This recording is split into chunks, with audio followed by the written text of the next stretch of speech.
What do we think? Should I wait a little longer for him to join before I let everybody in, or what do you think? Let's just give him a minute. I'm trying to find that wonderful write-up that Oh, was about him. Okay.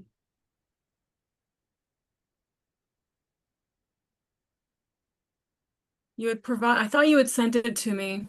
Uh, Hi, hey, how's it going? good, good, good. How are you? Good, good. Oh, I like your haircut. Oh, thanks. Summer cut. Yeah, very cool. Yeah. So Excellent. Josh, you're good if we record like last time and then we send it out to people? Oh, yeah. Okay, perfect. And you've got your slideshow that you can share your screen on. Is that fine? And I'll keep my slides that Sherry forwarded to me to send out with the video afterwards. Yeah. Yeah, that Okay, works. perfect. I never know where to look because I can see you guys here. And Yeah, my exactly. camera's Yeah. over there. No, that's fair. Josh, when you introduce yourself, can you just give a little bit of background again for anybody that might have missed the last session? Sure thing. Yeah, we Terrific. can do that. And then it'll be my colleague, Eleanor, that gives the presentation today. You're not doing it? All No. right. Yeah. I get to sit back and Okay. relax. Nice. So I am gonna let everybody in, Sherry, and I'm gonna turn the waiting room off. Then I'm gonna make you the host so that you can end it afterwards. Wonderful. Thanks so much, Alicia. You're welcome.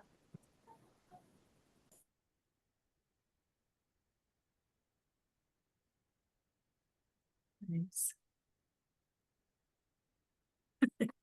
And my cat Maggie's deciding whether or not she wants to be in front of the screen or just beside it. Okay, so now mine just says leave, Sherry, so yours would be able to end it. So all Okay, good. great. I'll just admit people as they come. I didn't have to. I turned the waiting room off so they'll be able to come in automatically. So you don't have to worry. Awesome. Wonderful. So everything is good and you shouldn't have to touch anything. The only thing you'd have to do later is end it when you're done. Wonderful. But other than that, Perfect. you're all good. Thank you, I'm Alicia. gonna leave it on down here, but just in case anybody comes into the office. But other than that, all good. Perfect. Well, I can see people coming in, so we'll just give them a little bit of time to kind of gather. Hi, everybody. Lots and lots of faces joining. This is fun.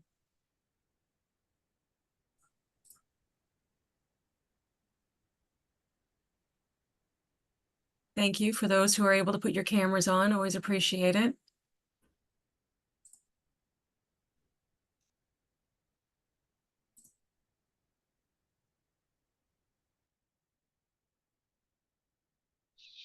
Hi, Sherry. My camera will go on once I'm back in my office. I'm driving right now, so but I didn't want to miss the first of it. No, no, no. And for anybody else listening, that was not passive aggressive. I'm just always happy to see faces. Janice, you're always so conscientious. I absolutely adore you. She's the best of us for anybody who doesn't know Janice. Was not taken as passive aggressive at all. Just Okay. making sure. I Good. will sign on once I'm back in my office, which will be about 10 minutes. But yeah, Awesome. looking forward to this. Should be great information. I'm very excited too. So just in the interest of respecting everyone's time, it is 11:01 and we are scheduled to start at 11. So I'm going to hand this over to Eleanor and Josh to take over this entire thing and teach us all about zoning 101, what's going on, what's already been here, and what to expect in the future and what's recently changed. So guys, take it away. Yeah, thanks, Sherry. So my name is Josh Adams. I'm a principal planner at HRM and the community policy planning branch. And I'm joined here with Eleanor, who's going to give the presentation today. So we really appreciate the opportunity to be here. I know we did a presentation maybe a couple of months ago now that was kind of looking at some of the proposed zoning changes that were coming in. So since we last spoke, all the zoning changes have now been improved and they are actually in place. So Eleanor is going to give a presentation that just kind of goes over Just some quick tips on how to find zoning information on a property. We know that our website is not the easiest one to use, and you'll get as well a document, the full slides that actually have links in the document to all the different parts of our website, which is just really easy to use. And then we'll also just talk about briefly kind of some of the main zoning changes that were approved that would probably be relevant to your world. So with that, I'll let Eleanor take it away. Eleanor, do you want me to share the screen? That might be easiest for you there.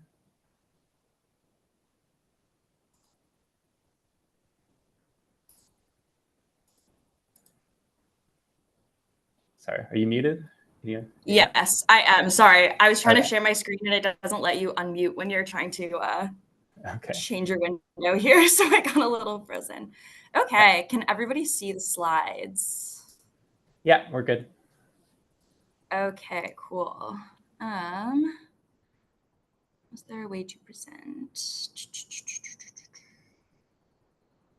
Full screen mode. Cool. Alrighty. We'll just jump on in. Josh gave us a little introduction there. So this is our outline. We're going to touch on kind of three main topics. So first, just like a little intro to how our planning documents are organized and kind of the planning framework of the municipality. Then we're going to dig into some basic zoning and also how to find the zoning of a property, and then talking about approvals last. And then when we finish, we'll be able to do questions. So yeah, if you have any burning questions at the end, or if you just want to know more about something, we can jump into that discussion after the presentation. So we have an overarching plan, as you can see up at the top, our regional municipal planning strategy.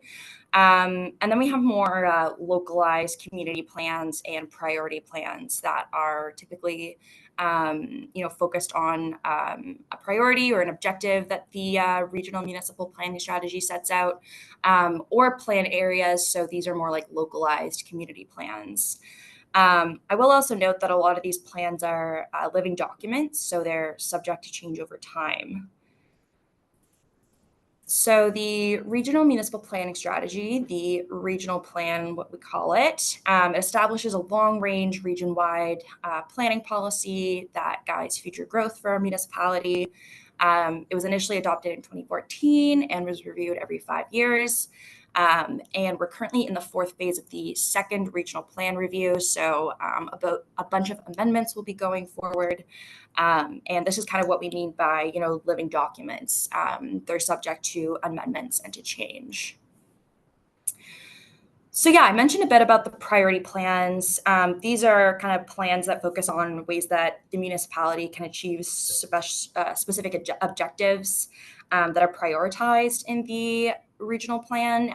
So priority plans include like Halifax, which is our climate change plan, the integrated mobility plan, the green network plan, documents like those. And then our community plan areas are what we want to focus on for zoning. So I just kind of mentioned these in case, you hear about these other type of plans and you're like, well, how does that, interact with the greater, framework? It can be a bit confusing. We have so many plans. But yeah, for this, we're going to focus on the community plan areas. So there are 21 community plan areas, and these are area-specific plans that are guided by the regional plan, as I mentioned. They're area-specific because they're in place to address the diverse planning needs of communities across the region. As I mentioned, there's 21, and every piece of land in the municipality belongs to a community plan area. So then we have the secondary municipal planning strategies and land use bylaws. So these are two important documents that work together. So the secondary municipal planning strategy, the SMPS, is what we really love acronyms here, you can tell. So these set policy, so where, how, and which types of development can occur for each community plan area. And then land use bylaws, which is a separate document, but works in tandem with the SMPS. LUBs set detailed rules and regulations for development in each community plan area. So where a SMPS has been adopted, there is a corresponding LUB, and all HRM lands have a governing MPS and LUB. So for example, maybe this is one that you've looked at before. These are just the covers of the documents, but here's the municipal planning strategy for Bedford and its corresponding land use bylaw. So what is a land use bylaw? This is going to be your main point of reference when considering the zoning and requirements for a property or an area. Its intention is to implement the objectives and policies of the SMPS through detailed rules and regulations for development. So that includes specifying the permitted land uses in each zone and listing the requirements for lots and structures and buildings in each zone. And we have these because they provide a legal, precise way of managing land and future development. So jumping into the kind of overview of our zoning. Just added this for some context because you might hear us refer to the regional center, suburban area, and rural area, on our website and our communications pieces. And in this presentation, I'll be using these terms. So just to define them, the regional center is defined as communities on the Halifax Peninsula and Dartmouth within the circumferential highway. So it's within this little dotted line here. Suburban area, this is communities serviced by water and wastewater outside of the regional center. So, excluding the Halifax Peninsula and downtown Dartmouth, it's all of these areas serviced by water and wastewater. And then the rural area, sorry, I always struggle with that one, rural area, we use this to talk about communities outside of the service boundary. So they're on their own localized water and wastewater systems.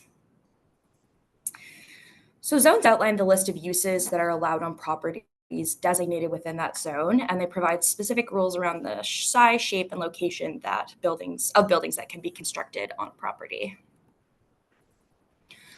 So you're going to hear these terms as well, a zone versus a use. So just important to distinguish between the two. So a zone is an area identified on a zoning map of a land use bylaw, whereas a use is the purpose for which a structure or land is used or occupied or intended to be, or the conduct of an activity, performance of a function or operation on a lot or in a structure. So I know that this is quite, jargony, but it's legal language. So these are kind of like the main terms we use. So a zone typically will have many permitted uses. And so kind of a use will nestle into a zone. If that makes sense. So here's a little illustration.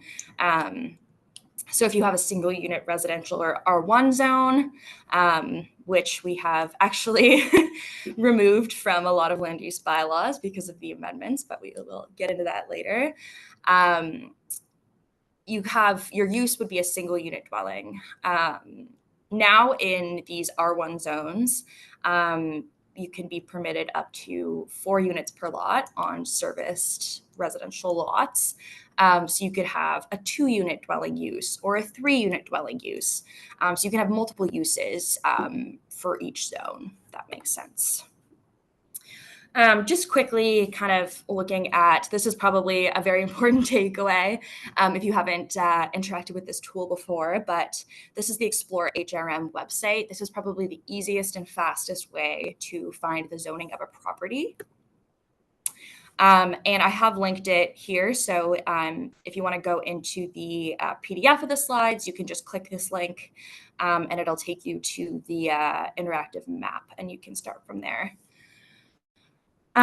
It's pretty accessible, I would say, and easy to interact with. You just put in the address or the PID of the property you're looking for.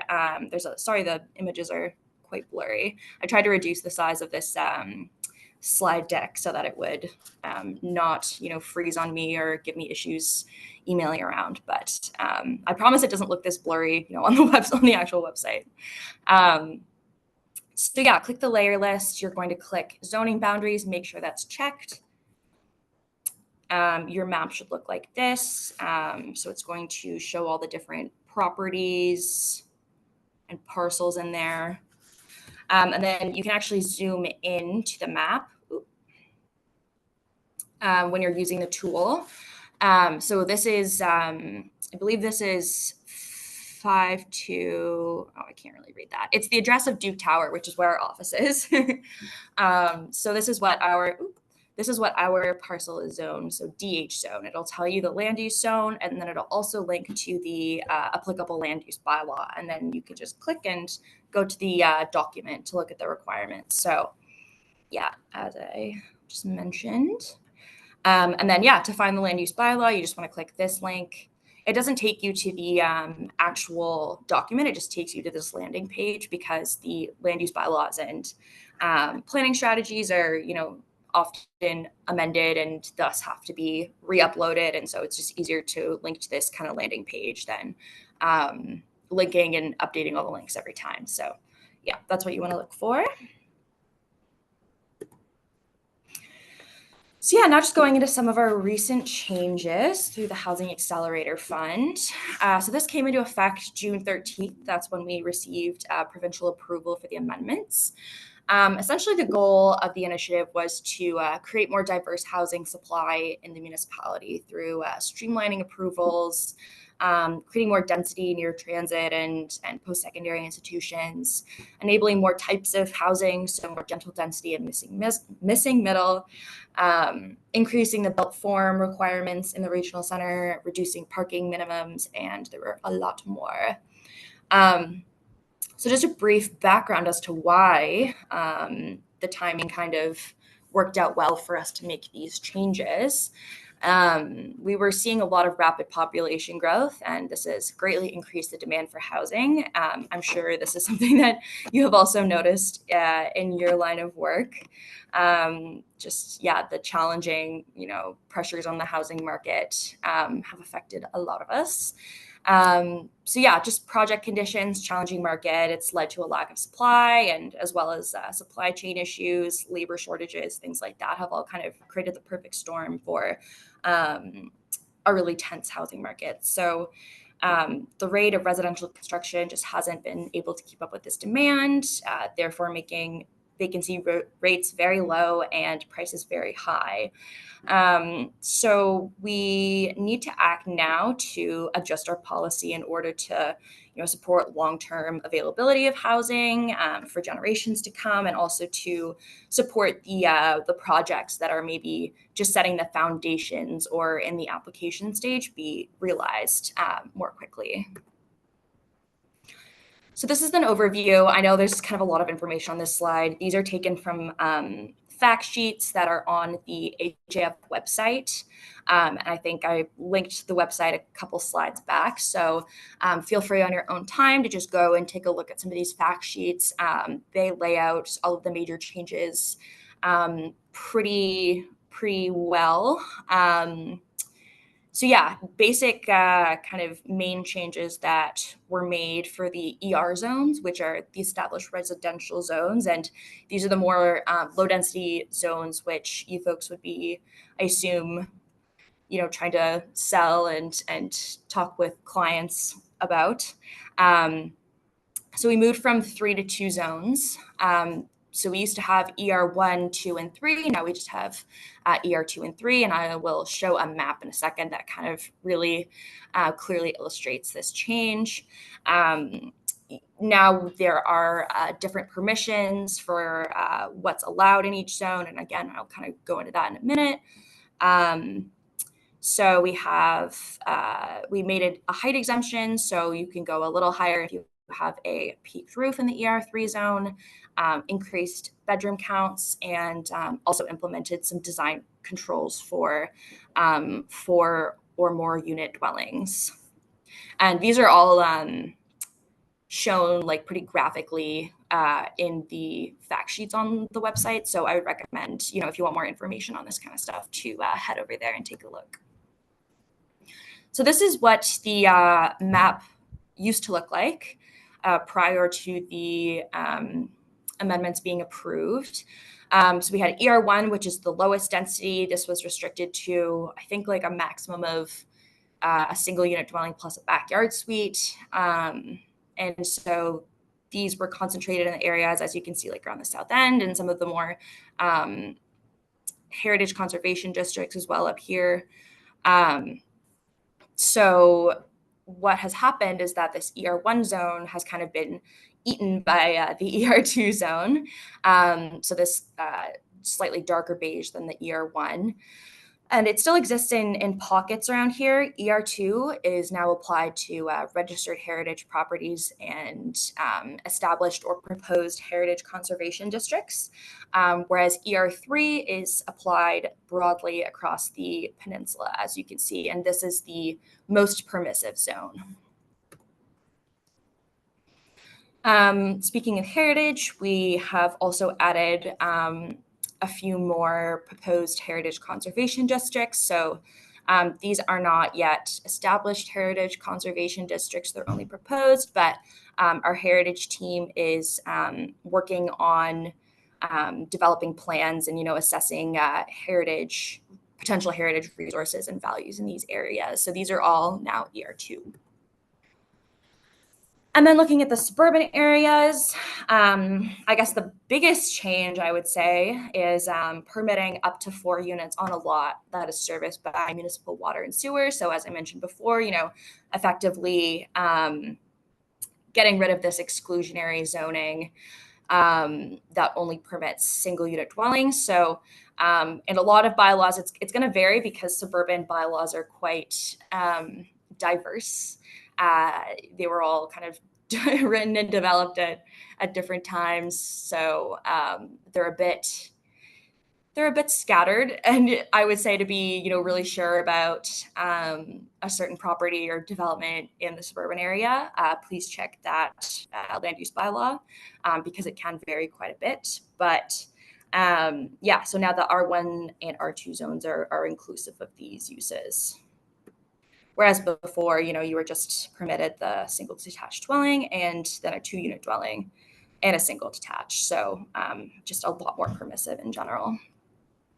And then region Y, we made some changes to backyard suites. So increase the maximum height and floor area for accessory structures to create a more flexible environment for people to develop backyard suites. And also implemented some requirements related to accessibility and safety. So now this is kind of just explaining each of the ER zones more in depth. So this is what's currently in place in the regional center. For the established residential zones, again, they're broadly applied across the regional center and characterized by low-rise, low-density residential neighborhoods. So ER2 now permits up to 2 units or unlimited through internal conversion. So this just means that, the external structure or the volume of the original structure isn't increased. You're just adding more units to the inside of the dwelling. As well, we added rear addition. So, if you're expanding your dwelling in the rear and can't be seen from the street, then power to you. Let's get more units in there. And then ER3, as you can see, quite permissive. You can have all of these uses plus 3 4-unit dwellings, a small multi-unit dwelling, so between 5 and 8 units, depending on your lot size, and townhouses as well. This is basically just the same information, but if you want to reference it, go back to this slide. It just says the unit counts and types of dwellings that are permitted in each zone. In terms of the suburban areas, as I mentioned before, each suburban community plan area is pretty unique. So this is just to demonstrate the typical suburban zoning structure, but take this with a grain of salt and please, do your own research or reach out to a planner and come talk to us if you have any questions before making any solid decisions, I would say, because it can be, sometimes tricky to interpret. But yeah, this is basically like the new structure. So these R1 and R2 zones are now allowing up to 4 unit dwellings. Then we have usually another zone that will permit townhouses, and then gradually you kind of work your way up to more higher density uses. So R3 plus R4, R5 are common in a lot of suburban plan areas, and these will, accommodate more small multi-unit dwellings up to, higher density dwellings. And again, this is just kind of the same thing. And it is important to note that this updated zoning doesn't apply to certain areas, so specifically the Beachville community area, as well as certain areas under development agreement, just because there's, legal restrictions as to how much density is able to increase in these areas. So again, just feel free to reach out and talk to a planner and confirm the zoning and what you're able to do if you're unsure. So kind of reaching the last section of our slides, talking about approvals. So if a proposal meets the requirements that are listed by the zone, that development can be approved as of right through the permitting process. So this means that the application can be approved without going to council and seeking feedback from the public. And this is kind of the majority, I would say, bulk of applications that we get. If a proposal doesn't meet the requirements listed by the zone, then it has to be considered by a discretionary approval process. So this means it has to go through a planning application, and this usually involves public consultation or council approval. So if something can't be done as of right, there's a few channels that you can pursue to try and get it approved. There's a variance, which is typically more of a minor process, I would say. This is essentially just permission to adjust requirements beyond what the land use bylaw allows. So adjusting the lot coverage, size of your yard, so setbacks or lot area and frontage requirements. These are kind of the main things that we would consider a variance for. It's outlined in the HRM charter. And you have to prove that other properties in your area aren't experiencing the same issues. So say if you have, just a really, really irregularly shaped lot and you, for some reason, can't meet a setback or lot coverage, that would be a case where a variance would likely be approved because you have a, unique case and you can't meet the requirements. It's typically a shorter process than a planning application, but a bit more complex than developing as of right, and it's appealable. Another kind of more common, I suppose, planning application that we see are enabled applications. So this just means that they're enabled by policy in the municipal planning strategy of the area. So this includes rezoning, a land use bylaw amendment, and a development agreement, which are also common methods of, different common ways to pursue a planning application. So these are typically longer processes, can go 10 to 12 months, depending on what you're aiming to do and the interest of the community. Public consultation is required, and community councils are involved, and so it's appealable.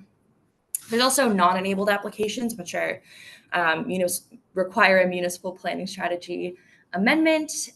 These I would say are less common. I don't think it's something that just kind of low density dwelling owners would be pursuing.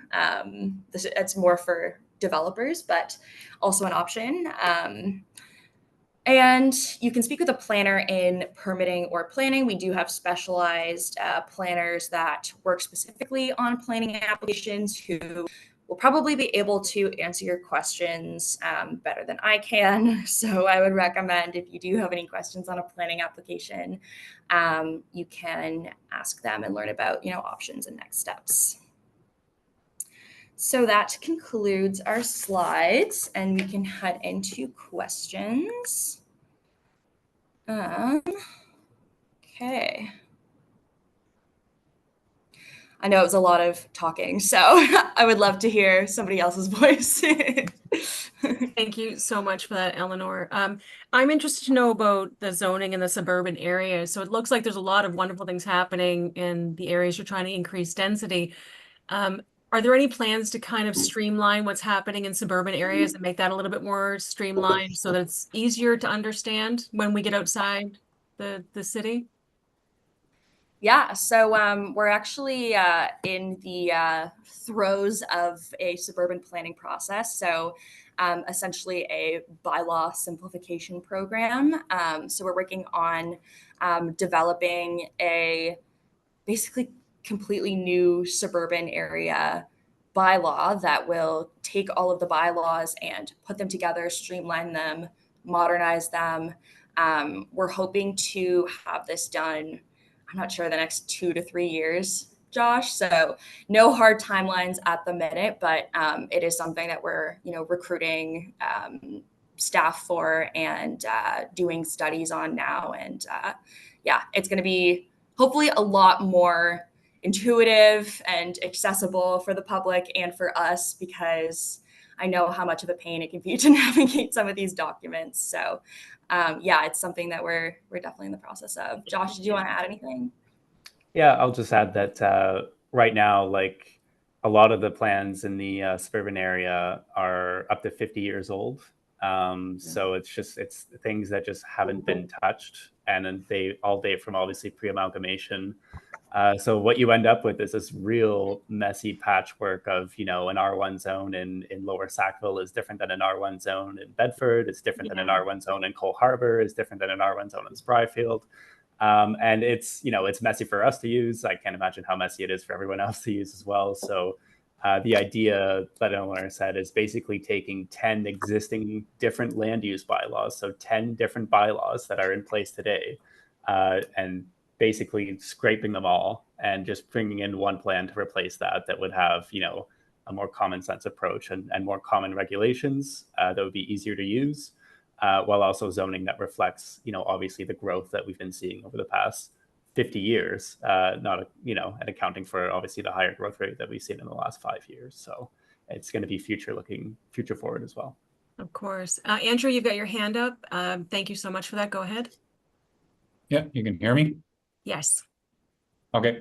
This is kind of timely for me, as I got a survey from a client yesterday. Am I able to share the screen? Am I able to share my screen? You should be able to at the bottom. Do you have a button there that says share? Okay. Yeah. Where would I go there? Do you know? Share. Oh, okay.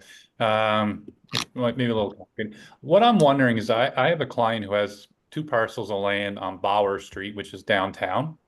And it's really, really small little lots. Like, you didn't really go over, like, I know before these came into play that, you used to have a minimum lot square footage of 4,000 square feet. You had minimum road frontage of 40 feet in order to build something, right? And that was before these new rules.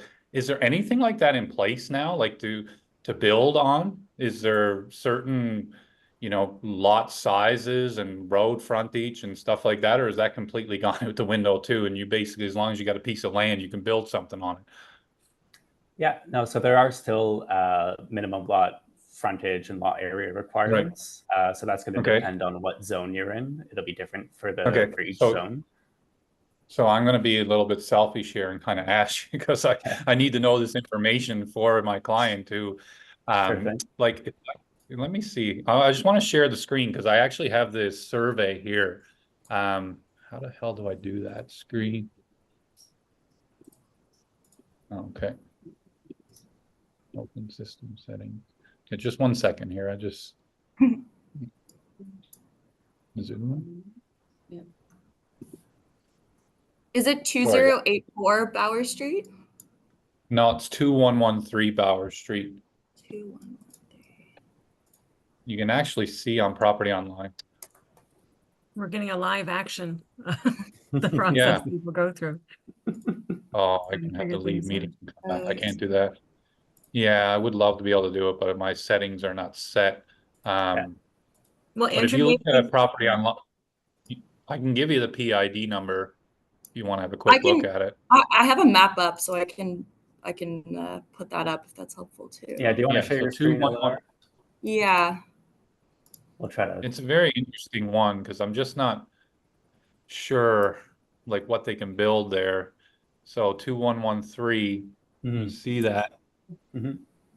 So yeah, so they actually have a subdivided survey that splits that right down the middle. Right, when you look at 2113. Okay. Yeah, and it's ER2 zone. So like they've got the survey done. You can see it there. Look, see how it splits right down. It's very Mhm. interesting. And the lot square footage only says it's 1,800 square feet, which I don't know if that's even like the house Yeah, it when looks they like bought a it. existing undersized lot, maybe. Yeah. Yeah. So in the new rules, like what can be built there? Again, I'm being selfish asking you this, but it's good for Yeah. other people to do. So it looks like It's it's good. a, We're all learning. yeah, it looks like it's a semi-detached then dwelling today. Would that be a fair? No, it's not. It's actually a single family. It's just Okay. attached to the house right next to it, like a lot of those houses in that area are. Okay. Yeah. Yeah. But no, the smaller portion is their driveway right now. So they're thinking about building on that piece of land in between. But I just don't know what they can build there, or you know what I mean? Like it's only, if you look at property online, it only says the lot's 900 square feet, which it's got to be bigger than that. Yeah. Yeah. So again, I think you know, the ER2 permits kind of a couple dwelling units. It permits a backyard suite for new construction. But with a lot that's this tight, that's obviously existing undersized, like this lot was drawn before Yep. kind of the rules were in place. So they do have what's Right. called non-conforming rights. So grandfathered Right. rights, basically. So they can continue to use the lot. They can even make additions or do certain things as long as they're not further encroaching and meeting other regulations. So a lot like this is more specific to what the plan is going to be. Like staff kind of need to have Right. an idea, like maybe just a sketch of like, you know, hey, we want Right. to add this thing or What do they're this. thinking. And you would Yep. bring that to permitting staff and we'd be able to tell you pretty quickly what you'd be in for. Right. So, Yeah. so they would need to reach out to the planning department to say this Yeah. is what we're thinking. Yeah. Yeah, And that's then correct. they- Yeah, so the best way to get a hold of us, like the very quickest way, is actually to come into our office during office hours on Duke Street, Duke Tower, 3rd floor. Okay. Okay. There's always Yep. a planner at the front counter. The second way, which is often more troublesome, but it usually gets you in within a few days, is just calling 311 and ask to speak with the planner. Okay. And you might bounce around a Okay. bit, but eventually you'll get there. Yeah. Because like when I look at their survey that I have here, they only have 9 meters of road frontage. So that's only 27 feet, and that's for both lots. Yeah, no, for sure. It Yeah. looks, again, there's nothing wrong with the existing structure, how it is, but Mm-hmm. obviously when you go Yeah. to develop something new, yeah, you know, it'll be tight because it's a tight lot, right? Yeah. But now that where the rules are a little more loose, they may be able to do a little more with it. Correct. Yeah. Okay. No, thank you very much. I appreciate your time. Thank you. Thanks. Thank you. Alex, you have your hand up? Yeah, I have two. I think they're relatively quick. Can you just confirm the ER2? So we're with an ER2, you're allowed to have as many units inside that can effectively fit. That's correct. So if you have an existing building in an ER2, so it's there today, you can do what's called an internal conversion, and you can basically bring in as many units as you can fit within the building while still meeting the building code. So there's no limit on how many units. But for new construction, it's limited to just 2 units per lot. Okay. Yeah. Cool. Second one is, I might have missed it in those slides. Is there any plan for like the rural updating and like density? It's just in the works. Yeah, absolutely. So that's something that we have a team working on the suburban plan. There's another team separately that's working on the rural area and updating those plans and bylaws. So that's probably further away than the suburban plan, but it is something that's being looked at, is consolidating all the rest of the planning documents that affect the broader HRM. And what I'll say as well is that the regional plan, so there's an update coming to council, could be as early as next month or later in the fall, hopefully before the election. There'll be an update to the regional plan as well that'll have some policy implications for the suburban areas and the rural areas as well, in terms of establishing more clearly like where future growth nodes are going to be. Yeah, I guess, yeah, because I'm in the Prospect area, and it just seems to be all over the place out here. Like some places are 4 units, and then there's other places that are R1. Like myself, I currently live in an RB1. I can be a 10-room boarding house or an Airbnb, but I'm not allowed to be a 2-unit dwelling. Yeah, a lot of these plans are just quite outdated, and just because we have so many of them, that's just how our framework is built. It's unfortunate that it's going to take us so long to get through them all and consolidate and modernize them, but no, you bring up a good point, but hopefully it is in the works, and Now, we'll make it easier. Would like a development agreement be, like, for instance, like my house has a full second unit that used to be like an in-law suite, could easily with minimal work cut the house into a true 2-unit. Would that be likely to pass if applied for? Yeah, that's something that's going to depend, I guess, on the policies in the planning document and more of a site specific. So there's no harm in kind of reaching out and asking the question. So again, it's not like Eleanor and I that would deal with these applications, but it's our different group that does the planning applications. But it's worthwhile reaching out, just ask the question to see what might be involved with that process. Cool. Yeah. I'm good. Thanks. Thanks, Alex. Janice, you get your hand up. First, I want to say, Alex, I think you guys would be great at running a 10-room boarding house.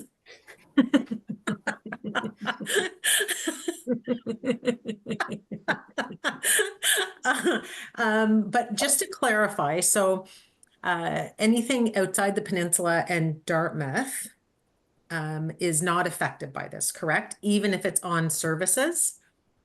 So the regional center is under one, our regional center plan area. So that is the Halifax Peninsula and like downtown Dartmouth area. So that's one land use bylaw, and that's probably where the bulk of the changes were. So in the regional center, you can have up to 8 units in an ER3 zone, depending on your lot size, but it's at least 4 units everywhere. And then outside of the Halifax Peninsula and downtown Dartmouth in our suburban area, so as you said, anywhere serviced by municipal water and sewer, that's maximum of 4 units per lot. Okay. So it does qualify maximum of 4 units. Yeah. If it's RSU, RS1, R1, R1B.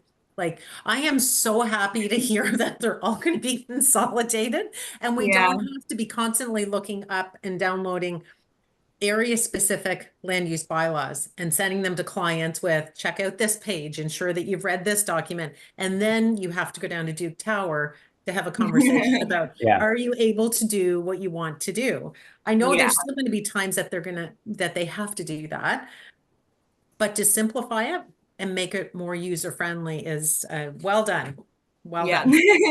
Again, there's some areas might have development agreements attached to them, especially in the suburban area. So that is just something to look out for. I would recommend checking like property online just to make sure there's no like legal documents attached to it. But for most low density residential zones, it's up to 4 units. So all right. And how long before from when they do a development agreement will it be attached to the surrounding properties on property online? Do you know what the timeline is on that? Oh, like once it becomes registered? Yeah. I'm not sure. Quick. I would assume it's probably, So just, the only thing, like Eleanor was saying, is just make sure that if there is a development agreement with the property, the development agreement will take precedence over the zoning. So we're running into a lot of cases where, someone wants to do 4 units on a lot, but there's an existing development agreement that says you can only do a single unit dwelling.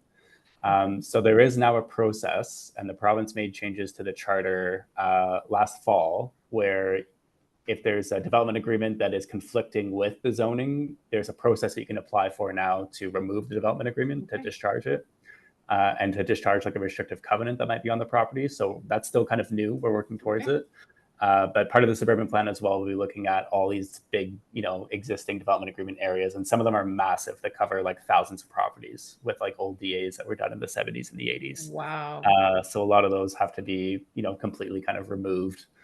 So that's another layer of work that's happening as well with the new plan. So if you were going to apply for the removal of a development agreement on a specific property, that would only be applicable for that PID. Correct. Okay. Yeah. Great. Thank you. That is exciting news, Janice. It was a great question. You just perked me up for that. Ryan, you're next. Yeah, it was my understanding that the last time we met, these were proposed changes that were going to be brought forth in front of City Council. Has these changes now been approved? Is that why we're having it? Like, I might have missed this in the beginning, but I just want to make sure that the changes that we had last time we met were proposed, and now are we to say that these have all passed? Yes, that's correct. Yeah, so we went to council for the second reading in the end of May 23rd, I believe, after a public hearing. And it passed unanimously, which was really exciting. And then we had to have provincial approval before it could be enforced. So as of June 13th, I believe, it's been in effect. Yeah. So as of June 13th, this R1 zoning, depending on the area, can have 4 units on the property. Yeah. Yep. Exactly. Okay. And so no issues with that coming. That's set in stone. Yeah. Okay. Awesome. Yeah, for sure. Okay. Thank you. Wonderful. Serge. Hi, thanks for the presentation. A question about suburban and rural. We've been mentioning services where it's serviced, you can do stuff. A lot of these in rural only have one service. Like usually they're got water, but then they're on septic. So are the rules the same or hard cut, or is there a difference that if you have room, if you have a bigger set, if you can enlarge, or if it's straight in, you need the two to move forward? I think you need both. It might depend on what you're trying to do. In the rural areas, that are not serviced, these amendments were not enacted, just because, when we're anticipating for more density, we want to ensure that there is service capacity. But I would say it might be, specific to what you're looking to do. Okay, Yeah. I mean like adding like backyard units and stuff like that. So backyard suites are pretty broadly enabled, depending on whether or not you have services or on well and septic. So that's good news. And there was a recent change as part of all this that actually increased the size of the backyard suite that you're allowed to have. So you're now allowed to have a backyard suite that's up to 1,000 square feet. And there's height increases as well that allow like a backyard suite on top of a garage, for instance. Or if you have accessibility needs and need like a small elevator to go up to the top floor, in the backyard suite. So these were changes that were recently brought in as part of this, which is really exciting.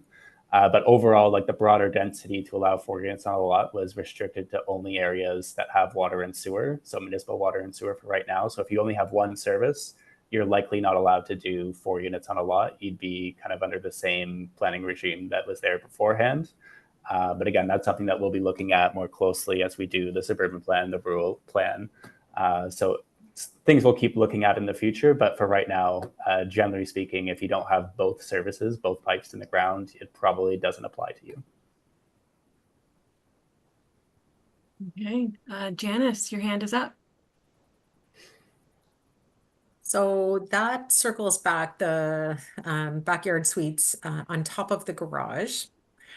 The last time I talked to HRM, probably a couple months ago, concerning the 40,000 up to 40,000 forgivable loan, the garage with the backyard suite on top of it did not qualify. Do you know if that's changed based on these changes? Yeah, the $40,000 loan would be from the province. Is that correct? Yeah, I believe it was. It was a hard time getting some of the answers and having the conversation Yeah, so the province does offer loans for the backyard Mhm. suite. So unfortunately, that would be a different set of standards if they're like we're allowing it from a land use perspective, but they Mhm. might have different ideas to qualify. Now, what I'll say is that we are through the Housing Accelerator Fund, the municipality is receiving like a lot of money from the federal government, and one of the initiatives that we're looking at is like basically more incentives at the municipal level for backyard suites. Okay. So we should have some news on that hopefully in the coming months, and there will likely be like a grant program for people looking to add that. And I believe there's also a new federal program that was released as well, like some type of tax credit if you're doing a backyard suite. So there's other avenues there that are going to be coming out. Okay, yeah, I just had a couple of clients that were wondering about that because it was going to be dual purpose for Yeah. them. So Yeah, it that's made a lot of sense, but yeah. it wasn't financially, it just didn't make sense for them to move forward if they weren't able to get the assistance for it. So yeah, I'll let them know we'll keep our ears open. Mhm, Thank certainly. you. Wonderful. Does anyone else have any questions for Josh or Eleanor?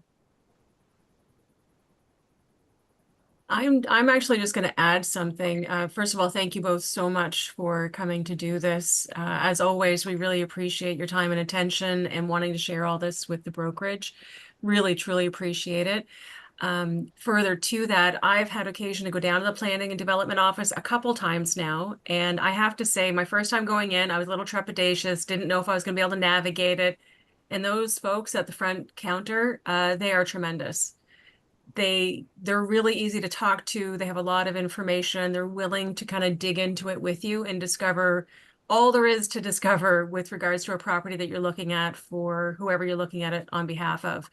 So I do recommend, so I do love calling 311 if you're not in a hurry, but if you do need to have something a little bit more timely, it's worth the drive. And now that that construction is kind of opened up a little bit there, it makes parking that much easier. And it's actually quite fabulous. So take the time, go the extra step for your clients, go down to planning and development. They are lovely. So I've spent some hours, not hours, about an hour combined down there, and they don't rush you. They will find the person to talk to if you need someone else to talk to. And it all happens right there. So thanks guys so much for always being wonderful that way. It's amazing that you guys are able to give of your time like this for us. And I know that it's helping us professionally so that we are better able to help our clients and just generally be better agents at what we do in this chosen career. So thank you for that. Can I just dovetail on that, Sherry? Yeah, Sorry. you can. You're definitely the lady to do It is important that if we're going down, that we're not going down and communicating all the information that we have to get our clients to go down and find out the Absolutely that information too. themselves. Absolutely. Yeah. Just so nothing's misinterpreted along the way. And yeah, anyway, And this is why Janice normally moderates everything, because she knows it all. So yes, well said, Janice. She does. She normally moderates a lot of stuff at the office, and it's because of these skills that she does that.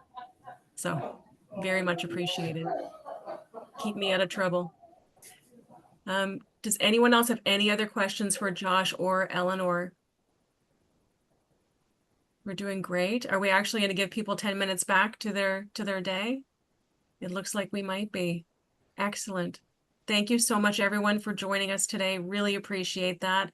If anything else comes up that is worthy of us to know, please, Josh, Eleanor, reach out to us. Would always love to make time for you folks to come in and share your knowledge with us and help us be better. Thank you so much. Thanks for having us. Yeah, thanks again for having us. Really Pleasure. appreciate it. Thank you. Thanks. Bye. Bye.